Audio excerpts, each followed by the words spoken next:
For you, how was it? Like suddenly people come and they look at your face. Suddenly నీ మొహం చూస్తారు, dialogue చాలా serious చెప్తుంటే సంతోష్ మొహం చూడాలి. ఎవరు వచ్చి నీ మొహం ఇలా చూస్తుంటారు, ఎన్నాడా అదే ఎవరు తిడతా ఉంటారు, మధ్యలో ఈ లొకేషన్ ఇది ఎవడరా బాబు వీళ్ళు మేము వెళ్తుంటే దారిలో అని ఇవన్నీ ఉంటాయి కదా. So problems, how did you feel? అవును, that was the beauty sir. I feel in retrospect అలా ఆలోచిస్తూ కూర్చుంటే it's lot of fun, but we know for a fact that shooting మధ్యలో ఆ వాతావరణంలో కొంచెం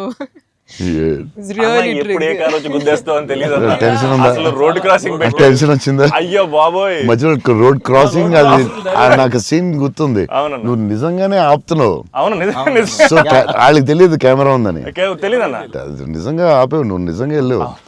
so no one knows the shooting లేదని తెలియదు. అదే అర్థం అవుతుంది. అది మధ్యలో సడన్ గా వచ్చారా ఏంటి, నువ్వు ఇలా భయపడ్డావు ఒకసారి? అసలు ఆ చెన్నై రోడ్ల మీద నడవడం, బండి నడపడం అనేది అసలు మామూలు కష్టం కాదన్న. బైక్ కూడా ఆ సూట్ కేసు, పెద్ద సూట్ కేసు, ఎదరో బ్యాగ్, దానికి కూడా కెమెరా పెట్టేసి చేస్తారు. సిగ్నల్ రాగి అవన్నీ ఒరిజినల్. ముందు ఒక ఆమ్ని వ్యాన్ లో కార్ పెట్టేసి అది 3 రోజులు ట్రాఫిక్ లో ఆపి ఇక్కడ డైలాగ్ చెప్పి వెళ్ళడం అది చాలా కష్టం కదా. దాదాపు లైఫ్ అండ్ డెత్ అన్నారు యాక్చువల్గా. ఈవెన్ ఫస్ట్ హీరోయిన్ ఇల్లు హౌస్ కూడా అది ఒక జాలర్పేట, జాఫర్ ఖాన్ పేట, అక్కడ చేసాం. అక్కడ అంతా ఫుల్ క్రౌడ్, వాళ్ళ ఇంట్లోనే షూటింగ్, ఎక్కడ ప్రాపర్టీస్ తీసుకొచ్చి పెట్టి సెట్లా చేయలేదు అసలు. వాళ్ళ ఇంట్లోనే అడగటం, ఆ ఇంట్లోకి వెళ్ళటం, అక్కడ షూట్ చేయటం, మళ్ళీ ఇంకో దాంట్లో చేయటం అలా.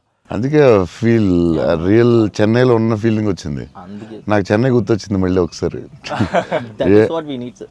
Really it worked.